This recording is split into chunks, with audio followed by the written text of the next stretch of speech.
नमस्कार। राजस्थान की पूर्व मुख्यमंत्री वसुंधरा राजे, जिन्हें पिछले कुछ सालों में भारतीय जनता पार्टी में हाशिए पर रखा था, अब एक बार फिर राजनीति के केंद्र में लौटने की तैयारी कर रही हैं।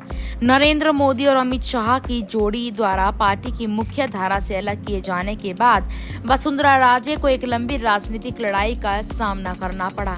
हालांकि अब ऐसा लगता है कि यहाँ पर वसुंधरा राजे अपने राजनीतिक प्रतिद्वंदिता निभाने के लिए पूरे तरीके से तैयार है। वसुंधरा राजे भारतीय जनता पार्टी में एक प्रमुख नाम रही है। 2003 और 2013 में उन्होंने राजस्थान में बीजेपी के लिए ऐतिहासिक जीत हासिल कर राज्य की मुख्यमंत्री रही।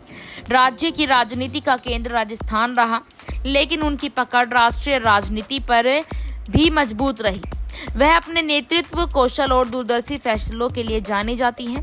पार्टी में उनके समर्थकों की भी अच्छी खासी संख्या यहां पर रही है, विशेषकर राजस्थान और उससे जुड़े क्षेत्रों में। हालांकि 2014 में नरेंद्र मोदी के प्रधानमंत्री बनने के बाद बीजेपी की संरचना में बड़ा बदलाव आया। मोदी और शाह की जोड़ी ने पार्टी के केंद्रीय नेतृत्व पर पूरी तरह से कब्जा कर लिया और कई वरिष्ठ नेताओं को हाशिए पर ढकेल दिया।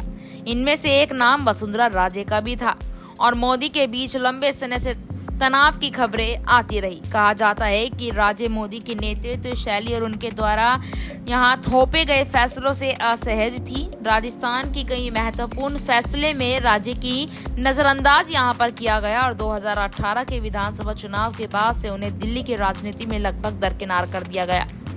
वसुंधरा राजे का संघर्ष और वापसी की तैयारी। राजे को जब हाश पर धकेला गया तब भी उन्होंने हार नहीं मानी। उनके पास न केवल राजस्थान में बल्कि दिल्ली की राजनीति में भी मजबूत समर्थक थे। वे लगातार पार्टी के भीतर अपनी पकड़ मजबूत करने की गुट के खिलाफ यहाँ पर कोशिश करती रही और धीरे धीरे मोदी शाह के गुट के खिलाफ एक अलग धड़ा खड़ा करने लगी। अब यह स्पष्ट हो रहा है कि राजे एक बार फिर पार्टी की शीर्ष नेतृत्व में अपनी जगह बनाने के लिए तैयार है और मोदी के विरोध में खड़ी लॉबी का नेतृत्व कर सकती है। वसुंधरा राजे की राजनीति का सबसे मजबूत पक्ष उनका शांत और योजनाबद्ध तरीके से काम करना रहा है। एक और मोदी शाह की जोड़ी आक्रामक राजनीति कर रही है, वहीं राज्य ने धैर्यपूर्वक अपनी स्थिति को संभाला। उन्होंने राजस्थान के नेता और कार्यकर्ताओं के साथ निरंतर संपर्क बनाए रखे और जब पार्टी के अंदर मोदी शाह के खिलाफ असंतोष बढ़ रहा, राज्य इसका फायदा उठाने के लिए यहां पर तैयार है।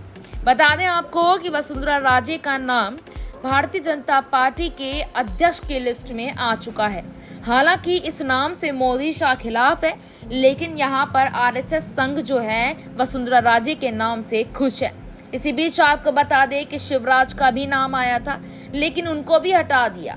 वसुंधरा राजे के नाम से आने से भारतीय जनता पार्टी के दिग्गज नेता मुंह फुलाकर बैठे हैं। अब ये दिग्गज नेता हरियाणा चुनाव, महाराष्ट्र चुनाव और झारखंड चुनाव से पहले भारतीय जनता पार्टी के लिए क्या बड़ा कदम उठा सकते हैं खिलाफ में, ये देखना काफी ज्यादा दिलचस्प होगा। इस रिपोर्ट पर आपकी क्या राय है, कमेंट सेक्शन में जरूर बताएं। धन्यवाद।